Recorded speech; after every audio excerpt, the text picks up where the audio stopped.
Estamos estudiando junto con los jóvenes el libro de Efesios. Esta es una preciosa carta escrita en el año 63 más o menos por Pablo desde la prisión, desde una prisión en Roma.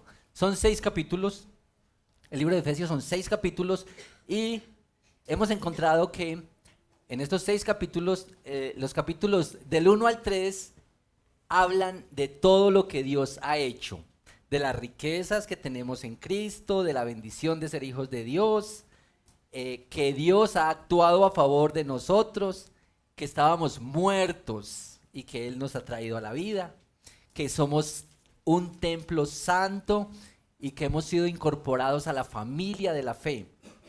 También vimos recientemente que que entramos por el Evangelio a un misterio, que este misterio se trata que todos vienen a ser uno solo por la obra de Cristo, que hay como una unidad por la obra de Cristo. Y Pablo pide que crezcamos en el amor. Muy curioso que Pablo dice que crezcamos arraigados, como que crezcamos hacia abajo. Hay que crecer hacia abajo como una raíz que toma agua y se alimenta, una planta que toma agua y se alimenta por la raíz, y seguramente hacia afuera se va a ver algo cuando crecemos arraigados en él. Bueno, eso es un pequeño resumen de los capítulos 1 al 3 del libro de Efesios que estamos estudiando.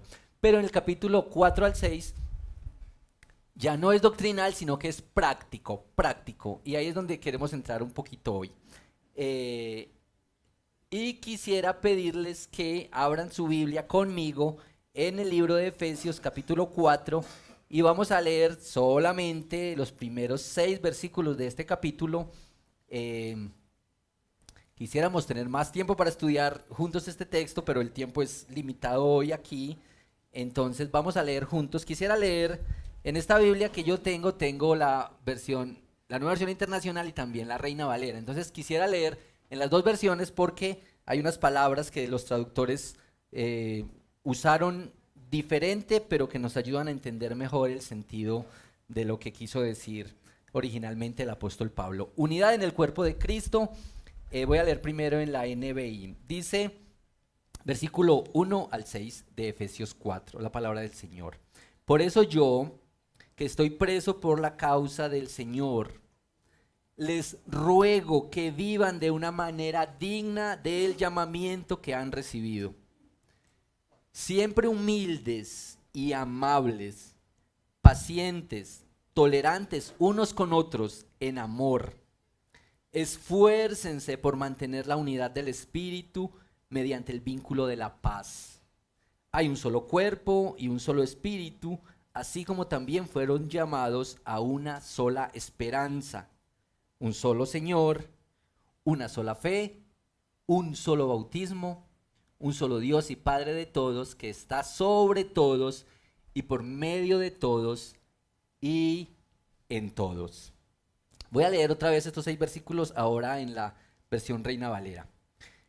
Yo pues, preso en el Señor, os ruego que andéis como es digno de la vocación con que fuisteis llamados, con toda humildad y mansedumbre, esta es una palabra distinta en las dos versiones, soportándoos con paciencia los unos a los otros en amor, solícitos, esta es otra palabra, en guardar la unidad del Espíritu en el vínculo de la paz. Un cuerpo y un espíritu, como fuisteis también llamados en una misma esperanza de vuestra vocación. Un Señor, una fe, un bautismo, un Dios y Padre de todos, el cual es sobre todos y por todos y en todos. Amén. Damos gracias al Señor por esta palabra. Señor, gracias por tu palabra que tantas veces nos ha hablado en distintas circunstancias, en momentos, en situaciones diversas nos ha hablado tu palabra y nosotros también anhelamos hoy que por ella seamos exhortados, edificados, animados, llamados hacia ti por esta palabra, Señor. Permítenos verla así y entenderla así hoy. Te lo rogamos, Señor, en el nombre de Cristo Jesús. Amén. Muy bien, decía que de los capítulos 4 al 6, Pablo hacía un llamado a vivir una vida práctica de la fe. Miren cómo arranca este versículo 6, este versículo 1, perdón. Yo que estoy preso por la causa del Señor, les ruego que vivan de una manera digna del llamamiento. Y la Reina Valera dice que anden de una manera digna del llamamiento. Dicho de otra manera, ahora que ustedes tienen claro de qué se trata este evangelio, de qué se trata el evangelio, lo que Dios ha hecho, que nos ha dado vida, que nos ha rescatado, que nos ha hecho uno, que nos ha hecho parte de una familia, que nos ha salvado, que nos ha llamado a la vida, ahora vivan, o si quieren, anden. Como que Pablo nos quiere decir que el evangelio se trata no simplemente de lo que uno sabe que Dios ha hecho, sino que se trata de caminar, andar o vivir. Y en esta parte de Efesios, Pablo nos va a decir cómo es vivir entre la comunidad de los creyentes, cómo es vivir en la familia, cómo es vivir en la sociedad. Capítulos 4 al 6. Y hoy solamente vamos a hablar de esto, de lo que es andar en la comunidad de los creyentes. Por eso estamos tomando el versículos 1 al 6. Andar como es digno del llamamiento que han recibido. Se refiere al curso de la vida de una persona. Caminar. Pablo estaba bastante interesado en esto de que la vida cristiana se trata de caminar. Si usted mira ahí rápidamente, en el 4:7 de este mismo Efesios, capítulo 4, versículo 7, dice: no vivan más con pensamientos frívolos como los paganos. En el 5:2 dice: lleven una vida de amor, así como Cristo nos amó. En el 5:8, vivan como hijos de luz. Y en el 5:15 y 16, que es uno de los versículos que yo me aprendí desde que era pequeñito: miren con diligencia cómo andan, no como necios, sino como sabios, aprovechando bien el tiempo porque los días son malos. Entonces Pablo está pensando, esto no se trata solamente de que tú sabes de que Dios ha hecho cosas, que Dios te rescató, te salvó, te amó, te trajo a la vida, sino que ahora tú y yo caminamos en una vida práctica la fe que hemos recibido. Entonces, si le ponemos un título a este mensaje, sería así sencillito: ¿cómo vivir en la iglesia? Después veremos cómo vivir en la familia, que eso es lo que nos dice Efesios en la otra parte, o cómo vivir en la comunidad, pero cómo vivir en la iglesia, o cómo andar, cómo anda el cristiano en medio de la comunidad. Y estas son dos palabras claves en este capítulo 4, unidad y crecimiento. La unidad de la iglesia, que es clave para el crecimiento de la iglesia.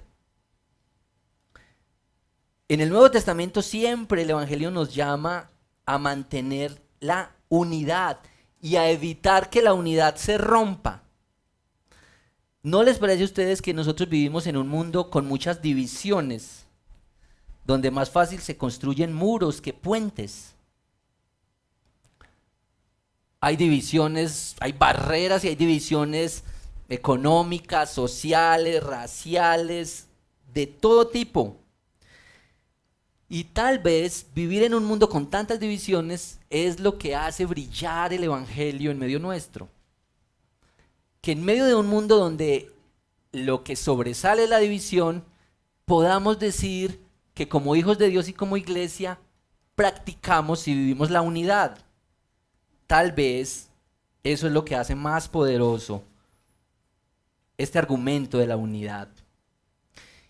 Además, el evangelio de principio a fin se trata de unidad. Mire, que nosotros somos reconciliados por Dios mediante Jesucristo, que volvemos a estar unidos a Él, pero además que mediante el evangelio nosotros podemos recibirnos unos a otros. Eso es el evangelio y eso es unidad. Versículo 2, por favor ahí conmigo, de Efesios 4, dice, siempre humildes y amables, pacientes, tolerantes unos con otros, en amor. Y aquí en el 3 hay un llamado por preservar la unidad. Ya en Efesios 2 nos había dicho que somos uno solo, que somos como una familia, que al venir a Cristo, que al ser hijos de Dios, nosotros somos uno. Ahora, miren que el texto no dice que es responsabilidad suya conseguir la unidad. ¿Sí ve? Sino que la palabra en las dos versiones dice que nuestra tarea es preservarla, cuidarla. ¿Cómo explicarlo? Como el matrimonio. Que la parejita salió, se casó, hizo sus registros, los documentos dicen que están casados, la ceremonia dice que están casados, los testigos dicen que están casados, pero necesitan aprender a vivir como casados, como esposos, a comportarse, a mostrar que están casados y que hay una unidad ahí. Eso es lo que ocurre con nosotros como hijos de Dios. De distintas razas, culturas, pueblos, al venir a la familia de Dios, somos unidos a Él y nosotros caminamos para aprender a mostrar la unidad, para testificar la unidad. Esa pareja de esposos son uno por el matrimonio. Nosotros tenemos un vínculo irrompible. Algo que no conseguimos nosotros, algo que no conseguiste por tus esfuerzos, sino que es fruto de la obra de Cristo. Eso ya está establecido y nosotros estamos aprendiendo a vivir y a reflejar en la práctica esta unidad. Pero la unidad está en peligro. La unidad siempre está en peligro, tal vez por el trato, tal vez por la interacción, por la manera como nos relacionamos, está en peligro. Y en este texto que leímos hay dos virtudes que quisiera destacar para cultivar la unidad. Mírela por favor. Versículo 2, la primera, siempre humildes. Esta es la primera de dos virtudes que se destacan aquí para cultivar la unidad.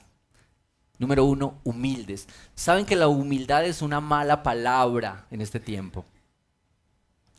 Porque la humildad es una baja estima de nosotros mismos. ¿Cómo le parece? Es una baja estima de nosotros mismos basados en la conciencia de nuestra culpa y debilidad delante de Dios. Es cuando nos vemos hacia adentro, a partir de la seriedad de nuestras faltas, de nuestros pecados, que podemos vernos inferiores frente a los demás. Mire cómo lo dijo Pablo. Efesios 3:8. Que él era el más pequeño. Y en la otra versión dice que él era el más insignificante de todos los santos porque perseguía a la iglesia. A Pablo lo habrían llevado donde el psicólogo de una. Porque esto es contrario a lo que la gente le dice. Esta es una conciencia de la pequeñez. Y esto es contrario a lo que el mundo nos dice hoy. Porque, ¿qué es lo más importante que nos dice hoy el mundo? Que lo más importante es tener una buena autoestima. Que si tienes una autoestima fuerte, que si piensas de ti como un campeón, como un ganador, ahí vas hacia adelante. Que eres una persona fantástica, creada para alcanzar el mundo. Eso es lo que te dicen hoy. Pero mire que las bienaventuranzas en Mateo 5. Dice que los bienaventurados, los dichosos en el reino de Dios, los felices en el reino de Dios, son los pobres de espíritu, los que se declaran en bancarrota, los que dicen yo no tengo nada que pueda impresionar a Dios. Estos son los bienaventurados en el reino de Dios. Ahora, digamos que pobre en espíritu no es apocado ni aplastado por la timidez. No significa que uno anda sin valor ni dignidad. No. Usted, mi amigo y mi hermano, así como yo, tenemos una dignidad por el hecho de ser creados a la imagen de Dios. No somos animales racionales, como dicen. No somos iguales a un perrito, por lindo que parezca el perrito y tierno. Nosotros tenemos una dignidad porque somos hechos a la imagen de Dios. Tal vez nos sirva el ejercicio cuando vemos las personas, los habitantes de la calle, las personas que venden en los semáforos. Tú podrías pensar en esa persona como que tiene el mismo valor que tú delante de Dios. Es cierto que nuestra dignidad está estropeada por el pecado, pero es cierto que no importa el ser humano, la condición en la que esté, tiene la imagen de Dios en él, así como tú y yo. Y este entendimiento nos va a ayudar a vivir en humildad, porque no vamos a decir, yo soy más, yo soy más. Ahora, la Biblia dice de esa dignidad, pero también a la vez dice que somos pecadores, transgresores y no merecedores de sus favores. Dice que nosotros no podemos resolver este problema por nuestros propios medios. Somos incapaces de salir de esto en nuestras fuerzas. Ser pobre es reconocer eso y actuar en consecuencia. No tenemos nada en nosotros mismos de lo cual podemos gloriarnos con justicia. Y esto también dice la palabra del Señor. ¿Qué tienes que no hayas recibido? Y si lo has recibido, ¿por qué te glorías en eso? Es como si uno recibiera una herencia y al otro día va sacando pecho como si hubiera trabajado toda la vida por eso. Pues reconoce que lo recibiste. Esto es en lo que deberíamos alegrarnos y esto nos ayuda a la humildad. Ahora, la humildad es imprescindible para mantener la unidad de la iglesia, la unidad del cuerpo de Cristo. Si uno mira los problemas, casi siempre encuentra el bicho del orgullo detrás de los problemas. Orgullo, orgullo. Porque el orgullo es lo que imposibilita la solución de los problemas, avanzar, ir hacia adelante. Porque el que vive en el orgullo dice, no puede ser que me hayan hecho esto a mí. A mí. Yo que soy su papá, yo que soy su amigo, yo que soy su hermano, yo que soy su maestro, su profesor, yo que soy su pastor, ¿cómo me hacen esto a mí? Y ponemos ese mí con mayúscula sostenida y subrayado y en rojo. ¿Cómo es posible que me hagan esto a mí? Mira cómo nos maltratan, mira cómo me hacen esto. Ahora, cuando haya injusticia contra ti, cuando pequen contra ti, recuerda lo que eres por la gracia de Dios. Por más mal que te traten, por injusto que sea, todavía es poco frente a lo que mereces por tus pecados. Por mucho que me maltraten, me digan cosas, todavía es muy poco si yo miro mi estado y mi condición a la luz de la santidad y de la perfección de Dios. Ahora, un humilde no va reclamando por ahí que lo traten bien. No va reclamando respeto, no va exigiendo respeto. Él sabe que merece el infierno, sabe de su maldad, sabe de la paciencia que Dios le ha tenido. Y entonces cuando lo ofenden, su pensamiento es, esa ofensa que tú me hiciste es una ofensa primero contra Dios. Y lamenta que esa persona esté ofendiendo a Dios al ofenderlo a él. Entonces, si mira así, querrá restaurar a la persona que lo ha maltratado. Ayuda a la persona que lo ha maltratado, no cobra venganza, no se desquita. ¿Se imaginan una iglesia que avanza así? ¿Unos hermanos que avanzan así? Ante las ofensas y los conflictos. ¿No sería como una degustación de cielo? Como cuando uno va al supermercado y están dando degustaciones y uno voltea por ahí varias veces para que le den otra vez. Yo creo que una comunidad cristiana que practica la humildad así podría anunciar cómo es el cielo, podría anunciar un poquito del sabor del cielo. Una correcta evaluación de lo que somos sin la gracia de Dios. Eso es la humildad. Y eso contribuye poderosamente a la unidad de la iglesia. La segunda cosa que quisiera destacar es una palabra que no está en la NBI, pero que está en la Reina Valera. Dice, con toda humildad y mansedumbre, mansedumbre. Aquí dice, amables. La mansedumbre es una palabra que se deriva del anterior. El que es humilde es manso, pero no lo confundan con menso, porque algunos confunden esas dos palabras.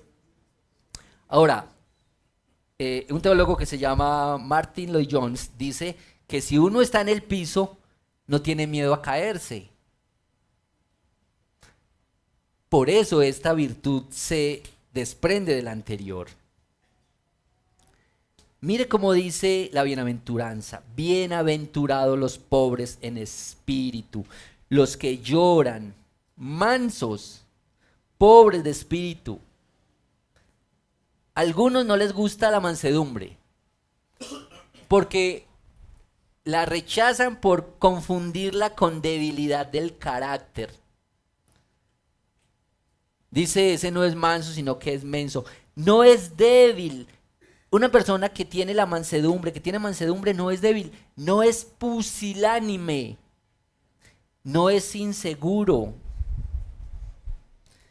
Miren que Mateo 11:28 dicen que Jesús es manso y humilde de corazón.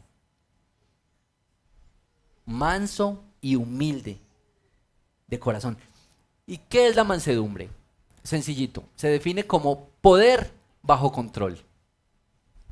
Quienes conocen mucho el campo saben, a veces, bueno, yo viví como hasta mis 13 años o 14 en el campo, y siempre decían, ese toro es mansito, que era muy manso. Y era un animal inmenso, pero uno se podía acercar y acariciarlo, y hasta le daba comidita así en la boca. Y no quiere decir que no tenía poder, fuerza, sino que estaba controlado. No estaba haciendo una exposición de su fuerza y de su poder. Ahora, es una persona que mantiene su temperamento controlado y pone los intereses del reino de Dios y los intereses de los otros antes que los suyos. La mansedumbre es el deseo controlado de hacer que los intereses de los demás pasen por delante de los nuestros. Tal vez ustedes han escuchado cuando una persona le da rabia muy fácil, se aira fácilmente, que dicen, no, es que es muy fuerte de carácter, ¿cierto? Es que tiene el carácter muy fuerte. Mentiras. Al contrario, no tiene dominado su carácter. Mire lo que dice Proverbios 25:18. Dice, Proverbios 25:18. Como ciudad derribada y sin muros es el hombre cuyo espíritu no tiene riendas. Esta persona está a expensas del ataque, explota. Cualquier cosa lo domina. Eso no es un carácter fuerte, sino un carácter débil. Es muy débil en su carácter. El hombre manso razona bíblicamente en la debilidad y su razonamiento lo lleva a actuar correctamente. En el conflicto no está esperando defender sus derechos. Piensa, ¿quién soy yo? Y lo importante es el reino de Dios y lo que el reino de Dios está haciendo entre los demás. El hombre manso antepone los intereses de Dios y el reino de Dios a sus propios intereses. Y la mansedumbre, mis hermanos, es clave para preservar la unidad de la iglesia. ¿Cuántos problemas surgen en la iglesia por el egoísmo? Cuando cada uno va buscando cómo aprovecho la relación, cómo le saco un poquito al otro, cómo me beneficia al otro, cómo el otro puede ayudarme, en vez de decir cómo me entrego, cómo doy. A veces esta mansedumbre, esta falta de mansedumbre se nota cuando defendemos hasta la muerte cosas que son tontas. Discusiones que no valen la pena y llevamos hasta las últimas consecuencias estas discusiones. ¿Cuántos problemas surgen por falta de egoísmo? Esto es un llamado a deponer nuestros propios intereses. Muy bien, versículo 2 de nuevo. Soportarnos unos a otros, siempre humildes y amables, pacientes, tolerantes unos con otros en amor. Pero la Reina Valera dice, soportándonos con paciencia los unos a los otros en amor. Lo que quiere decir Pablo es que lo que le ayuda a la unidad es restringir el deseo de devolver golpe por golpe. ¿Se acuerdan de la canción? Golpe con golpe yo pago. Eso es, ¿sí? Eso es contrario al valor que nos llama el Evangelio para mantener la unidad. Ese no es golpe por golpe, sino soportar.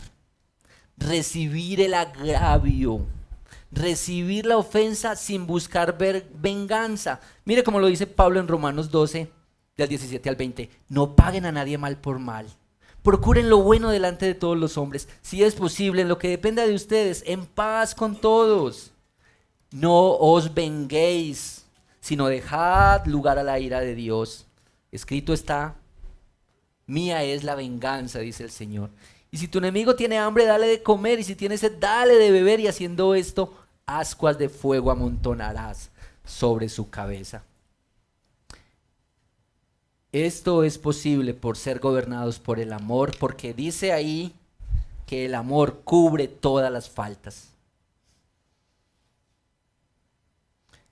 MacArthur describe esa clase de amor como una bondad que no se puede vencer. Díganme qué se puede hacer con un amor así, con una bondad así. ¿Qué se puede hacer? Eso es invencible. Nadie puede destruir una bondad así.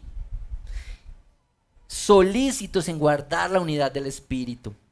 Esto es, tenemos que ser diligentes, poner empeño. Debemos poner todo lo que tengamos para guardar la unidad. Ahora, la unidad que Pablo está mencionando aquí no es ecumenismo, no es ecumenismo, no es una negociación liviana, todos, paz y amor para todos. Otra cancioncita, pero esta es cristiana. ¿Se acuerdan la cancioncita?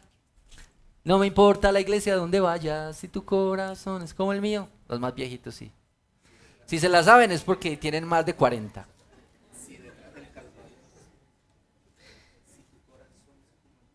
Aquí la unidad surge de los verdaderos creyentes, que la unidad la produce el Espíritu entre los creyentes, que esta unidad de la iglesia es una unidad que se produce adentro, es interna y es orgánica. Y voy a terminar con esto, que termina el texto del 4 al 6. La unidad de la iglesia se desprende de las realidades eternas que los creyentes compartimos. Mire ahí por favor 7 cosas que compartimos con los creyentes. con el que está al lado suyo, con el que vive esta fe, distinto color, distinta raza, distinta nacionalidad, sordos, oyentes, compartimos estas cosas según Pablo, a pesar de las diversidades. Porque en el cielo nadie será visto como rico, pobre, oyente o sordo, o de aquí o de allá, sino que tenemos estas 7 cosas en común y nos señala este texto. Número 1, un cuerpo. Y el cuerpo es la iglesia. Y en 1 Corintios 12 se habla más de los miembros de la iglesia y cómo funcionan todos. Segundo, un espíritu. Pablo dice que fuimos bautizados por un mismo espíritu. Esto es la unidad del espíritu. Que todos tenemos una esperanza, que tenemos los mismos privilegios y vamos a disfrutar de un mismo destino. Tal vez tenemos que mirar al lado y decir, voy a vivir contigo por la eternidad. Eso nos une, eso nos une. Un Señor que nos gobierna a todos por igual, una fe porque creemos lo mismo y caminamos en la misma dirección. Descansamos en las mismas verdades. Un bautismo, que es en la conversión, y finalmente, séptima, un Dios y Padre. Por eso nos llamamos hermanos. Y me gusta cuando podemos llamarnos hermanos. Estas 7 realidades que los creyentes compartimos hacen la base de la unidad. Vivimos en unidad porque compartimos estas cosas y nos gozamos en ellas. Sí tenemos diferencias. Hay diferentes formas de ver esas diferencias entre nosotros, pero estas cosas que tenemos en común debería animarnos y alentarnos a la unidad. Uno podría decir que un cristiano rico, millonario, podría tener más unidad con un cristiano pobre que con un impío rico. ¿Sí? O uno podría decir que un cristiano chino tiene más unidad con un cristiano colombiano que con un impío chino. Esta es la unidad del cuerpo de Cristo, lo que nos une, lo que nos hace juntos en la fe. Porque la unidad descansa en la unidad de la Trinidad. Unas aplicacioncitas. Ora por la unidad de la iglesia. Yo sé que nosotros nos gozamos en ser uno con nuestros hermanos, pero recuerda, la unidad siempre está bajo amenaza. Ora por la unidad de la iglesia porque el enemigo ataca, de distintas formas ataca. El diablo sabe de eso de divide y vencerás. Segundo, cultiva virtudes que fortalecen la unidad. Usa las herramientas bíblicas para enfrentar tus conflictos, tus diferencias, tus asuntos relacionales. Y tal vez al mirar hoy en tu corazón, ves que esta humildad y esta mansedumbre no aparecen. Entonces ven de nuevo en arrepentimiento y fe. Mateo 11, 29, 30 dice Jesús, aprendan de mí, que soy manso y humilde de corazón, y ustedes hallarán descanso para su alma, porque mi yugo es fácil y ligera mi carga. Pedimos que el Señor nos ayude para responder siempre como hijos suyos, como verdaderos hijos suyos. Tal vez tú estás como yo, diciendo, Señor, yo necesito crecer en esto de la humildad y mansedumbre para experimentar este amor de la unidad. Y por eso esta canción que cantamos tan bonita esta mañana, y vamos a cantarla otra vez ya, que dice, te necesito. Te necesito. Tú no puedes producir eso que hace falta. Esto lo puede hacer el Señor y esto lo hará el Señor. Acompáñame para orar. mientras vamos cantando el coro de esta canción que dice: te necesito.